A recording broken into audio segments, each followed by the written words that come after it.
You're a part of all of that. From the moment you were born, you were on this journey. You just maybe didn't realize it. You've been swinging at the park the whole time. You just maybe didn't realize it. The van's been waiting. You maybe just didn't realize it. He finishes it with a second perhaps. Perhaps it's everywhere, this journey, on water and on land. Now put this in your notes. This is crucial at 2B. Whitman, as we know, because we've been reading Leaves of Grass for a while now, Whitman loves his word pictures, and here we're going to get two important ones. We're going to get one on land and we're going to get one on water. That is to say, put it in your notes, walking and swimming. In other words, learning is like walking. Learning is like swimming. Okay? And of course, for our track students in the house, and for our cross-country students in the house, and for our swimmers in the house, well, you know already all about the pain that's involved in trying to prep for an outcome that for you is always dubious. When you jump in a pool, or when you get in starting blocks, or you lean over that dusty line at the beginning of a cross-country race, you know you're about to experience all kinds of crazy pain and suffering. But you're hoping for something at the end of it all, aren't you? See? Shoulder your duds, dear son. Very American language, right? Shoulder. In other words, put on your backpack. In other words, you got to carry some stuff. Shoulder your duds. By the way, notice it's dear son here, but we don't, I mean, our language is inclusive. He said man and woman. So in other words, it would be the encouragement to the student. Shoulder your duds, dear son, and I will mine. Whoa, whoa, whoa. What do you mean? What do you mean I will mine? Yeah, read it. Let us hasten forth. By the way, do you remember the last words of starting from Psalm 19? Hasten and hasten and hasten, remember? Hurry up, let's go. Whoa, whoa, what do you mean? Hurry up, let's go. Yeah, no, I'm coming with you. The teacher travels with the student. What a fascinating idea. Now, of course, the genius of reading Leaves of Grass is Whitman's telling you, take my poems with you. This is why so many of our students from 303 have their own copy of the deathbed edition of Leaves of Grass, and then when they travel, guess what they take with them? Oh yeah, they take with them this set of lines, and of course all the ones that attend Leaves of Grass. What are we going? Wait, where are we going? Wonderful cities and free nations we will fetch. As we go again, very American language, to fetch. By the way, did you notice it's free nations? Whitman was convinced that he lived in a country that prided freedom. Even though when he was writing these very lines, as the great Frederick Douglass will remind us, we were about to get ready to fight a war over the right to own slaves. Ah, yes, but see, that's the goal. Freedom is the goal. Wonderful cities, by the way. Of course, he would be thinking of his own New York City, wouldn't he? If, it's a possibility, you tire, no doubt about that, give me both burdens and rest the chuff, that is to say the heel, of your hand on my hip. We're back to waists and hips again, right? It's a very anatomical poem, this Song of Myself, as we said in earlier lectures. And in due time, you shall repay the same service to me. The symbiotic nature of his pedagogy. For after we start, we never lie by again. In other words, once we get going, baby, we ain't stopping. We're going to keep on this journey right up until the last breath of both of us, teacher and student. Did you see the way in which the student will become the teacher? If the teacher's done his or her job, later we're going to call this destroy the teacher. In other words, the job of the teacher is to help the student, so ultimately the student can what? Help the teacher. Help the adults. Do you remember our little poem, My Heart Leaps Up When I Behold a Rainbow in the Sky? From our time together when we began in 303. The child is father of the man? Wordsworth says, and I could wish my days to be bound each to each by natural power. Child is father of the man? Oh yeah. Students have a lot to teach teachers. It's the whole point. And great teachers are always aware of what they're learning from their students, right? Which is why, again, I dedicated this lecture to all my students who were my teachers.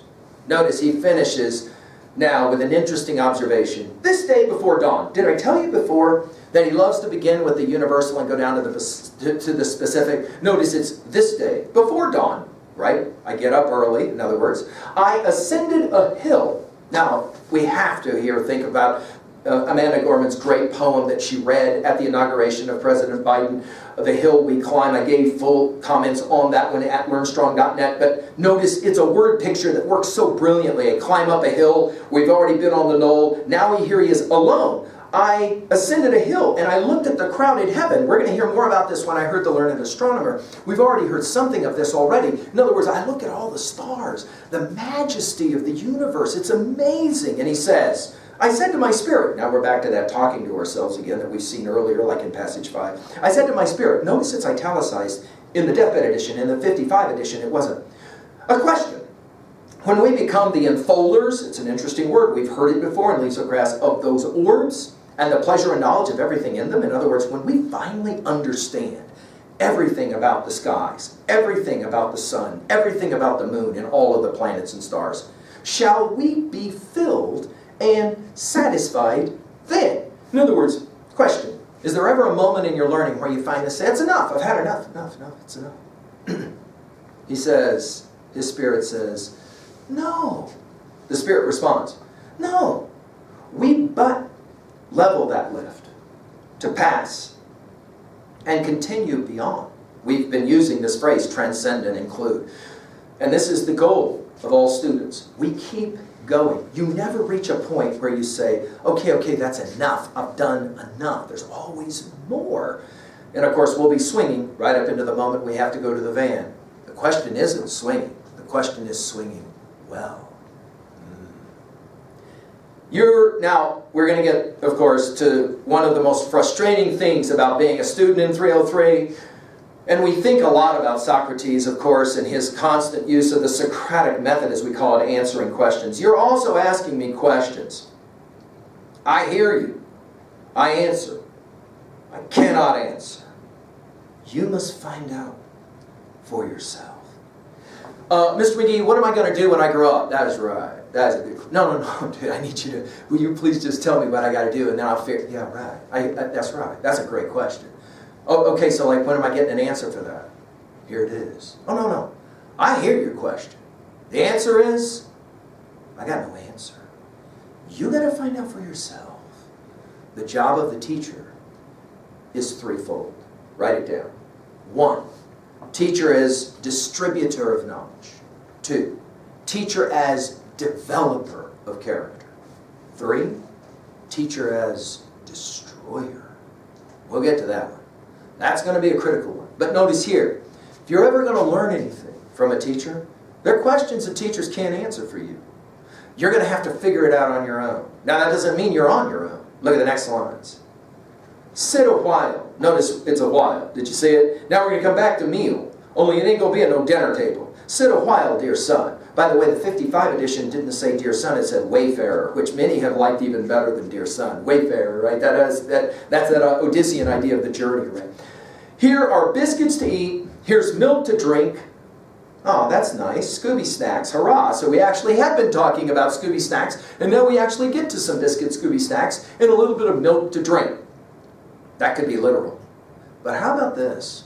Teachers give a little bit of biscuits and a little bit of milk. That's what Leaves of Grass has been. No, think about that. To this point, if you've been reading these lines and working through these lines with me, it's like a little bit of biscuits and a little bit of milk, just enough to sustain you. And then he says, but soon. Boy, if you own your own copy, you probably should circle that. When is it finally going to occur to you, you are on this journey, and it's soon. You can only stay in 303 for a short period of time. Soon. What? What soon?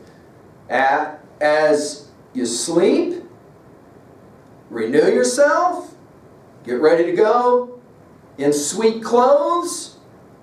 It's an interesting idea. I kiss you with a goodbye kiss. It's very, very powerful imagery.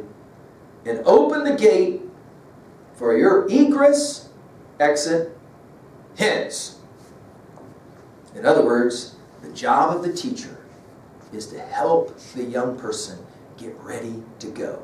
I had a mom came in for a parent teacher. Oh, my daughter, she's driving me absolutely nuts. She has her own mind about everything. I tell her to do things and she always wants to challenge me as to why. She's driving me nuts. And I said, well, let me first of all congratulate you. And she said, what do you mean congratulate? Yeah, congratulate you on being such an amazing mom. High five to you. She was like, did you not hear anything I just said? I heard everything you just said. What kind of daughter you want? Some kind of robotic daughter that does exactly what she's told to do? Seems to me you're doing the very best thing for your daughter by teaching her she's got to stand up for herself. High five. Now, it should be done respectfully. Whitman says a lot about that in Leaves of Grass. But baby, we got to get ready to go out on a journey. You don't get to stay here forever. You got to leave. Egress. And of course, before you leave, the teacher's going to say, all right, goodbye. This idea of the kiss is an interesting thing because, of course, it plays on so many different veins of thought, right? And I'll let you kind of play that one out for yourself. Now we finish with a powerful imagery. And we're going to jump ships here, no pun intended. We're going to move from walking to now swimming, okay? So let's play that word game. And it begins, interestingly, with the word long and enough. Of course, think about it. We heard about this enough in passage 33. So we're coming back to it. I tell you, the resonances, the echoes are amazing. Long enough have you dreamed contemptible dreams. Contemptible dreams? As opposed to what? Happy dreams. In other words, nightmares. In other words, this thing about looking at your life like there's something really tragically wrong with it. Now we're going to get to his theodicy. Pain, suffering. Enough of it. He says, stop it. You've done it enough. You've thought about your life as being one long, chaotic nightmare long enough. I'm done with it, he says. I'm done with it. Teachers challenge students to wake up. Now, you'll remember from our study of Thoreau's Walden that it was, we gave full lectures on every book of Walden, but you'll remember in that second book, Thoreau says it that way. We must learn to reawaken and keep ourselves awake, not by mechanical aids, but by an infinite expectation of the dawn that will not forsake us in our soundest sleep. And then he says it, I know of no more encouraging fact than the unquestionable ability for a man to elevate his life by what? Conscious endeavor. That's what school should be about for you. Helping you get ready for your conscious endeavor. You've had enough with bad nightmares. Get rid of them. Look at the next one. Now, it's time. I wash the gum from your eyes. Now, students out here often struggle with this line because they think of gum as in chewing gum. But if I were to remind you when you were a kid and you went up on the hill to get a Christmas tree, for example, and they cut that tree down and you reached and you grabbed it and you got that sticky stuff, oh, that's sap. That's what it's called out here. Back east, they call it not sap. They call it what? Gum. In other words, that gooey stuff that's on. Can you imagine if I took some of that stuff and put it all over your eyes? Ooh, yuck, you say. Well, why? Well, because I can't see. Right. Now read the line again. Now, this is what the teacher does. Wash the gum from your eyes. It's very much like Plato's young man being taken out of the darkness of the cave into the light of the sun. What's the first thing that happens to him? Blinded by the light. Oh man, are you serious with me right now? Dude, at least I could see something in the cave. Now I can't see nothing. You remember what the teacher says in that word picture. Give it some time. You're going to see some shapes. And sooner or later, your eyes are going to start to work. And then you're going to recognize in the light of the sun, oh, this is reality. It's not that thing that was happening down there in the darkness of the cave, which is why that cat hung on a cross and said, forgive them, for they know not what they do. Now I wash the gum from your eyes. You must habit yourself. Remember what Francis Bacon said in our study of studies? He said what? Studies develop into habits. That is to say, you are what you do. There it is. You are what you do. Habits become who you are. And of course, if you do anything over and over again repeatedly, the dictionary calls that to do it religiously. You got to habit yourself. You must habit yourself. To the dazzle, what a great word. Isn't it fun? That's a great American word. To the dazzle of the light and of every moment of your life. By the way, that moment of your life was used in a previous poem. I'll let you go back and find it. It's echoes, right? What is he saying? It's enough with the nightmares. Everything's terrible. The world is all screwed up. Dude, enough of that. We've heard enough of the nightmares. We've heard enough of how bad everything is. It's time to get the gum out your eyes, and it's time for you to habit yourself to the dazzle of the light and of every moment of your life. Your life is amazing. Amazing. A student asked me once, Well, can you give me a good reason why I shouldn't just off myself right now? This world clearly sucks in every way. And I said, well, hello. Dude, the van's always been waiting. You only get to swing at the park for a few weeks, a few hours. The van's always there. Don't worry about it. It doesn't take a slug or a piece of dope for you to get to the van. The van is waiting. But before you get there, what about the dazzle of your life? What about the amazing things you can do with this brief time that you have at the park? Or, in the case of this word picture, let's go for a swim. Now this is fun stuff, so let's finish strong here, right?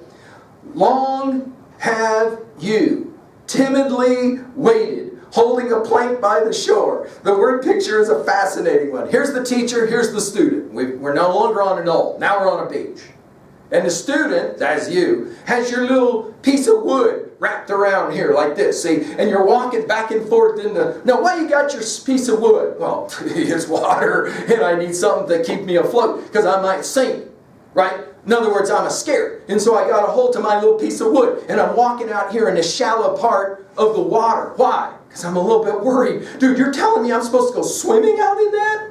Look at it. Long have you timidly waited, holding a plank by the shore. Now, notice the repetition of this word now. Now I will you. By the way, this word, you can put it in your notes. It just means to dare. I dare you. It's the old meaning of I will you. I dare you. I challenge you. This is what good teachers do. This is what good teachers do. They challenge their students to ride without their training wheels, knowing full well, right?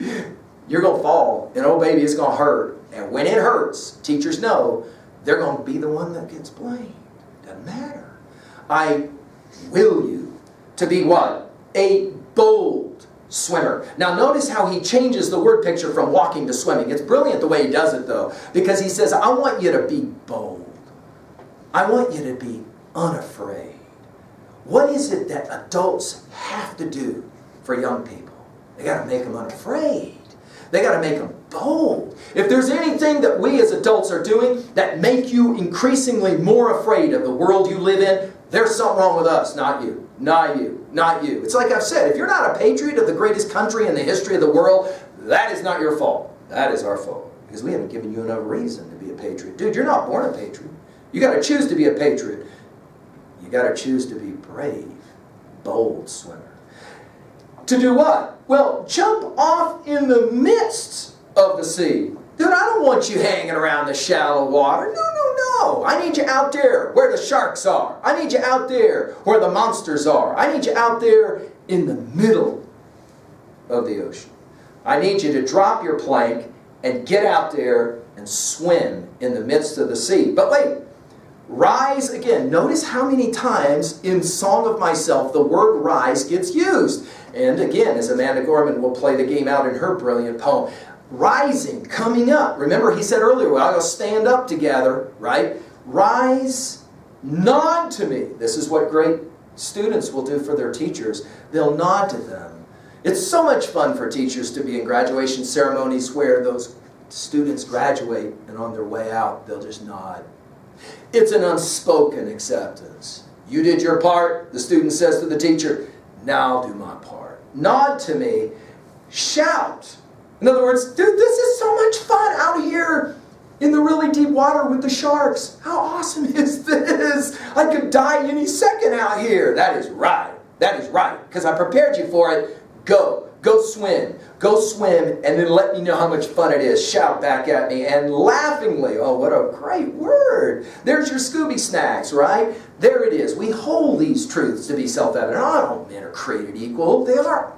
They're all created equal. Endowed by the Creator with certain unalienable rights. And among these are what? Life, liberty, and the pursuit of Scooby snacks.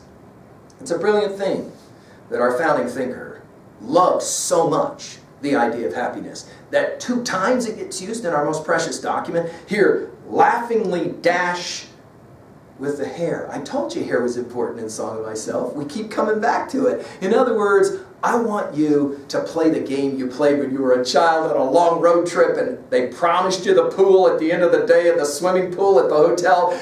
And what do? You jump in and oh, you're free. It's so much fun. Oh, he says, that's what we need. If we're going to be great teachers, we got to help students to laughingly dash with the hair. Have a good time. Your life should be an absolute joy in spite of all the pain and suffering that's coming. Oh no, it's coming. Leaves of Grass is no optimistic, simple tone. No, not at all. Whitman's acutely aware of the pain of the world. He lived it himself. And yet, I want you to have a good time. I want you to have a good time. And then he finishes with where he really should have finished. This breaking of this poem at 47 this way, I think, is probably an oversight for Whitman. I've always felt this because it's a continuation of the word picture. I am the teacher of athletes. We would say swimmers, right, to continue the word picture. He that by me spreads a wider breast than my own proves the width of my own. In other words, there we are swimming side by side. And I'm making a certain kind of breast of the waters as I push the waters. I love to have swimmers explain this in detail as they understand water displacement. Here I am swimming, and then all of a sudden you, the student, come up next to me, and you start swimming. Only you're pushing more water. You're making a larger little wave, mini wave. In other words, you're going faster than me. In other words, you're swimming by me. And I'm the one that taught you how to swim, and now you're out swimming me? Oh, no, you didn't. This poem says, no, that's it. Read it again. He that by me spreads a wider breast than my own proves the width of my own. He most honors my style, who learns under it to destroy the teacher. I'm sometimes asked, how do you know if what you do in 303 works? And I'll often say, well, I can't know that until the student turns 30. I'm sorry, what? Yeah, I mean, they're 15 to 20 now. Let's give them until 30, because it's going to take them that long to figure out how to swim. But I'll know we did our job right if they're swimming better than me by the age of 30. That's the job of every adult in your life, to point out to you